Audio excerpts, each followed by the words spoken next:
Minutos de la mañana, lo primero es darle los buenos días, la bienvenida y agradecerle el haber aceptado esta invitación a Adriana Savio. Muchísimas gracias a ustedes por la invitación, es un placer estar aquí. Bueno, nos vamos a meter en el tema de entrada, ¿sí? Porque evidentemente estamos frente a muchos casos, y cuando digo muchos casos son muchas situaciones en donde la gente requiere información y luego de la investigación policial y la investigación judicial sentimos que esos casos van dando lugar a, no sé si llamarle el crimen perfecto, pero empiezan a quedarse sin pistas, sin sospechosos, o los sospechosos existen, pero no las posibilidades de tener las pruebas para poder incriminarlos, ubicarlos en la escena del crimen, etcétera, etcétera. Allí surge, y lo hemos tenido en los últimos tiempos, específicamente con el caso de Lola Chomnales, algunos términos como el de realizar una autopsia psicológica de la víctima.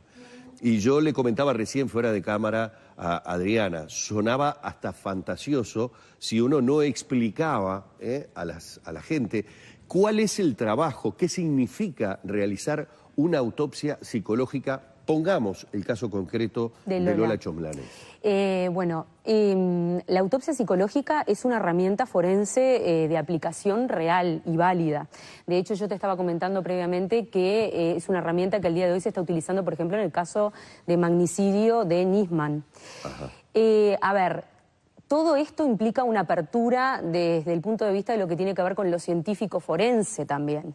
Y también al Uruguay le significa tener que empezar a ampliar su mente en cuanto al trabajo interdisciplinario en estos terrenos, en cuanto al hecho de integrar, diríamos, nuevos profesionales al ámbito de trabajo, en cuanto a poder también, no sé si modificar, sino innovar y mejorar las maneras de investigación.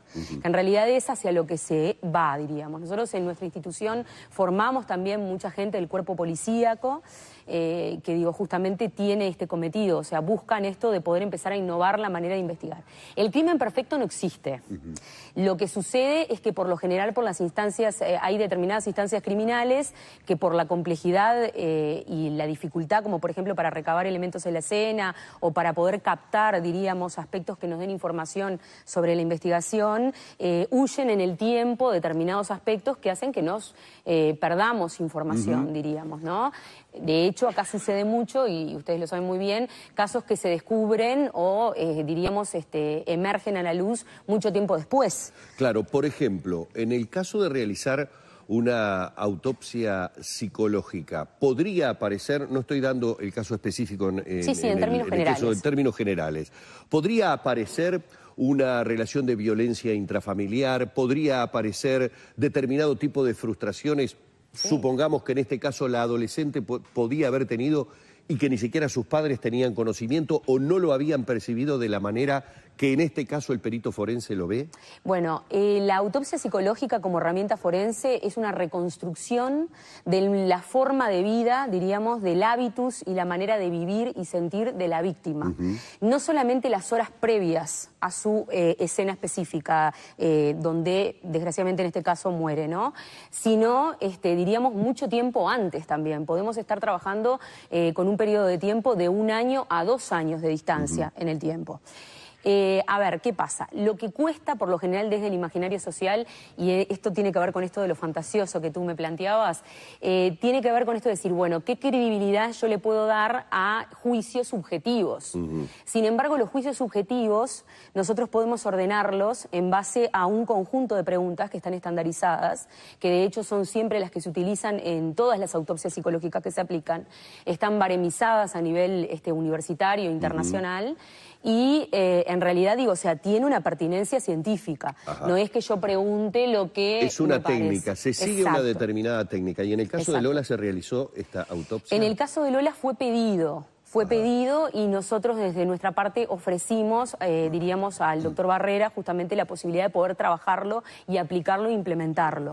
Que yo sepa hasta el momento no está en mi conocimiento que haya sido implementado específicamente. No ha sido implementado. Fue pedido, pero sí desde el punto de vista de la herramienta se pueden captar un sinfín de, diríamos, elementos que no podemos captar desde otro lugar, porque en realidad están no solamente, diríamos, aspectos personales de la víctima, aparece también lo que tiene que ver con sus percepciones frente a la vida, qué sueños tenía, cuáles eran sus objetivos.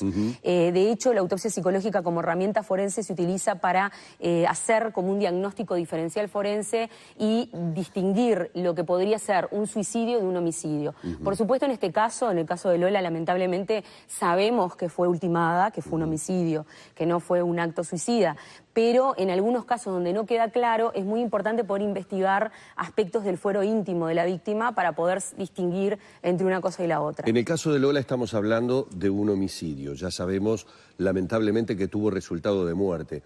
En el caso de Milvana Salomone, la doctora desaparecida, todavía no sabemos de qué circunstancia estamos hablando. De todas maneras, tu acercamiento desde el punto de vista psicológico y criminológico a una situación de este tipo, ¿te hace sospechar, intuir, percibir que estamos hablando, claro, de un tipo de un intento de secuestro exprés, de una rapiña con una mala resolución o de una situación personal que todavía desconocemos? En realidad, en base a lo que se sabe, evidentemente el auto de la doctora es interceptado en un determinado momento. Hay circulaciones raras del auto que vuelve hacia la casa y después, diríamos, se aleja nuevamente de su domicilio. A la altura del cilindro municipal se desconecta el GPS, o sea, hay una desconexión satelital del coche. Y de hecho hay filmaciones posteriores a eso donde se ve que el auto se empieza a mover de manera distinta. Ven también qué significativo, cómo se pueden también percibir cosas desde afuera, que no necesariamente quiere decir que porque sean hipótesis tienen menos fuerza. Claro. O sea, hay que contemplarlas igualmente. Tú con los elementos que me decís técnicos que se utilizan dentro del instituto, ¿podrías reconstruir el estado de ánimo que tenía la doctora, por lo menos en ese último día? La manera en que salió a manejar a la ruta, si estaba alegre, si no estaba alegre, si tenía motivos para estar preocupada o no estar preocupada. Bueno, en el ambiente nuestro se trabaja mucho, por ejemplo, que de hecho en España, en Europa se trabaja muchísimo y actualmente se está trabajando también mucho en México, todo el tema de la percepción de la psicología expresiva, ¿no? ¿Verdad? Todo lo que es lo físico, lo comportamental desde lo físico, que también muestra lo afectivo en nuestros estados de ánimo. Ella en realidad figura una filmación de ella bajándose de su auto en la estación de servicio. Se la veía como en un estado normal, ¿no, verdad? De todas maneras era una persona que se ve que evidentemente tendía a estar, diríamos, muy atenta, pero quiere decir, a ver, esto seguramente tenga asociación con su propia formación y su propia profesión. Claro. Ella era médico, o sea, una persona con una atención bastante presente siempre, ¿no, verdad? Digo, hay maneras de moverse también que tienen que ver con eso. Por lo menos en la filmación de la estación de servicio no se percibe nada extraño. En su comportamiento físico, diríamos, cuando sale del coche, había surgido la posibilidad de que se hubiese cambiado, pero en realidad después se constata que ella no se cambia de ropa, porque eso ya nos estaría hablando de que, bueno, evidentemente iba hacia otro lugar o tenía otros planes, venía tranquilamente de la casa de su madre, como que no había algo presente en ella que pudiera estar anticipando que esperaba algo más.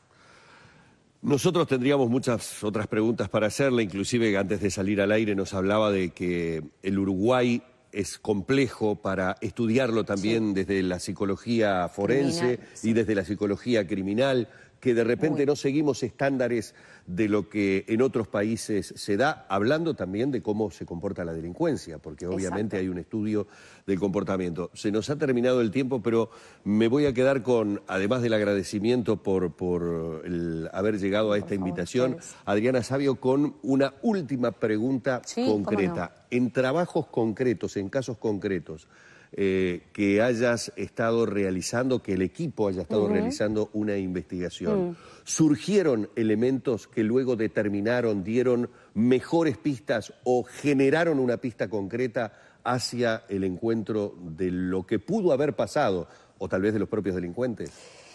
Hace poco tiempo recibimos un caso que en realidad, lamentablemente, y digo lamentablemente porque todavía estamos en tratativas para encontrar a un legista, a un abogado que quiera tomarlo, es, de hecho, al día de hoy en el caso, clave poder aplicar una autopsia psicológica, porque de hecho es el discernimiento entre un suicidio o un homicidio en un espacio compartido de otras personas presentes frente a la víctima. Y lo que ha complicado muchísimo es que desde el punto de vista legal hay que trabajar mucho. De hecho, nosotros en nuestra institución trabajamos siempre interdisciplinariamente porque creemos muchísimo en esto, en poder abrir la mente de otras disciplinas para poder ampliar la visión también, ¿no? ¿Verdad? Muy bien. Adriana, muy amable por haber aceptado nuestra invitación. Ha sido más que elocuente en más de uno de los casos. Esperemos que seguramente en los próximos días algunos de los trabajos que el Instituto está llevando adelante arroje buenos resultados. Seguimos con Dani.